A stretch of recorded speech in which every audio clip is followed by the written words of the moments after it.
महाराणा प्रताप एक ऐसा योद्धा जिसे भारत में ही नहीं बल्कि पूरी दुनिया में एक नायक के रूप में सम्मान दिया जाता है।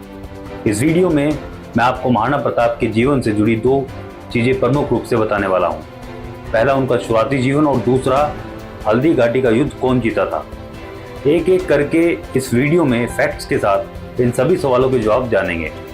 लेकिन उससे पहले अगर आपने हमारा चैनल सब्सक्राइब नहीं किया है तो चैनल को सब्सक्राइब कीजिए, लाइक कीजिए, कमेंट कीजिए और शेयर करना मत भूलिएगा।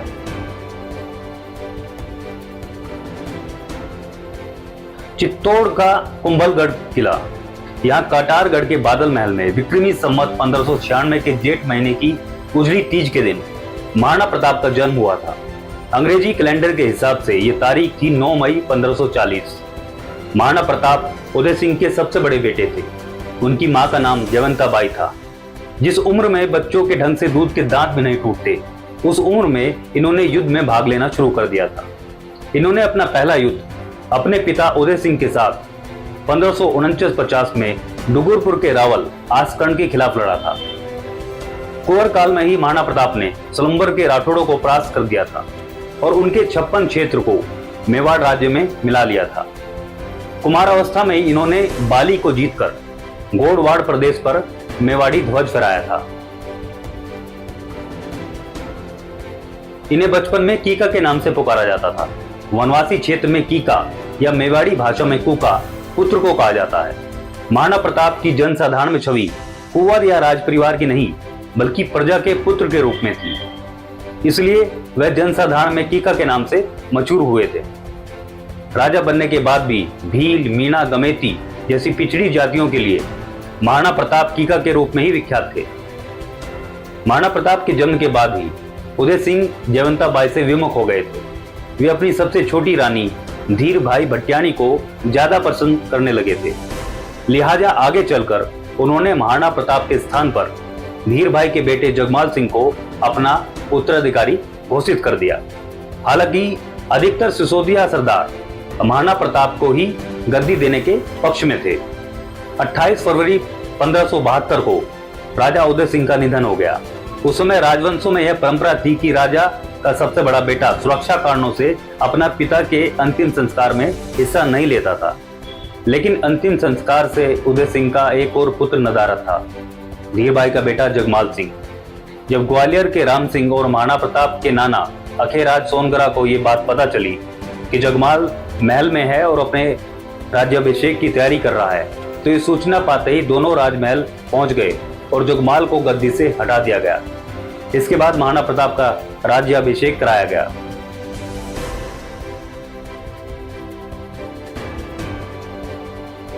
हल्दी घाटी का युद्ध कौन जीता, ये सवाल आज भी बहुत लोगों के मन में है।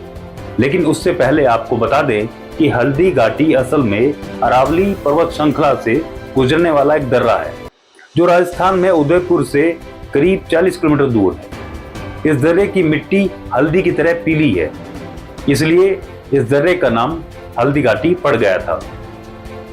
राजपूत राजाओं का साथ मिलने के बाद दिल्ली में अकबर की स्थिति मजबूत हो गई थी। विभिन्न रियासतों में बिखरे राजपूत राजा अकबर के झंडे के तले आ गए थे। लेकिन दूसरी ओर मुगल और मेवाड़ के राजपूतों के बीच कई पीढ़ियों से जंग चली आ रही थी। मेवाड़ के राजपूत सरदार जानते थे कि भविष्य में भी अकबर के साथ जंग को टाला नहीं जा सकता। इसलिए गद्दी संभालने के बाद महाराणा प्रताप अपनी स्थिति को मजबूत करने में जुट गए। मुगल सेना का संचालन अकबर के प्रसिद्ध सेनापति मावत खां, आसफ खां, राजा मान सिंह और शहजादा सलीम कर रहे थे। हल्दी घाटी युद्ध के लिए ये एक बड़ी सेना लेकर गोकुंडा की तरफ रवाना हुए। इस सेना ने राजसमंद के मोलेला में अपना डेरा डाला हुआ था, तो दूसरी तरफ महाराणा प्रताप के नेतृत्व में मेवाड़ की सेना लोसिंग में डेरा डाले हुए थी। महाराणा प्रताप के राज्य की बागडोर संभालने के 4 साल बाद वो घड़ी आ गई जब दोनों ओर की सेनाएं एक दूसरे के आमने सामने आ खड़ी हुई थी। 18 जून 1576 को राजपूतों और मुगल सेना के बीच हल्दी घाटी में भयंकर युद्ध शुरू हुआ। संख्या बल के हिसाब से महाराणा प्रताप की स्थिति बेहद कमजोर थी। कहा जाता है कि दोनों सेनाओं में 1 और 4 का अनुपात था। मानो मेवाड़ के एक सैनिक पर 4 मुगल सैनिकों को संभालने की जिम्मेदारी थी। मुगल सेना की योजना गोकुंदा किले पर कब्जा करने की थी, लेकिन राजपूती तलवारों को सामना करते ही मुगल सरदारों को समझ आ गया था कि गोकुंदा पर कब्जा करना इतना भी आसान नहीं है। युद्ध के परिणामों को लेकर इतिहासकारों में मतभेद रहे हैं।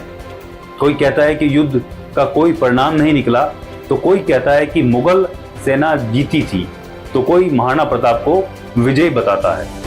हालांकि ऐसे कई प्रमाण मौजूद हैं जो महाराणा प्रताप की जीत पर मोहर लगाते हैं।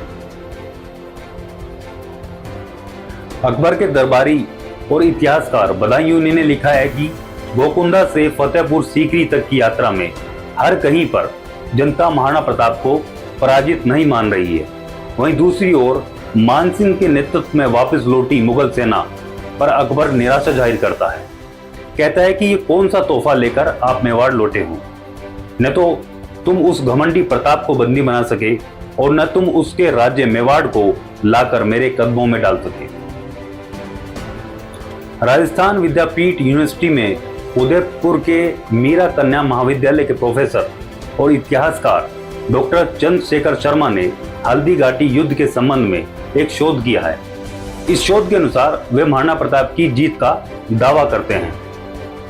डॉक्टर शर्मा ने महाराणा प्रताप की जीत को दर्शाते ताम्रपत्र को सबूत के तौर पर दिखाया है और इन्हें जनार्दन राय नागर राजस्थान विद्यापीठ यूनिवर्सिटी में जमा करा दिया है।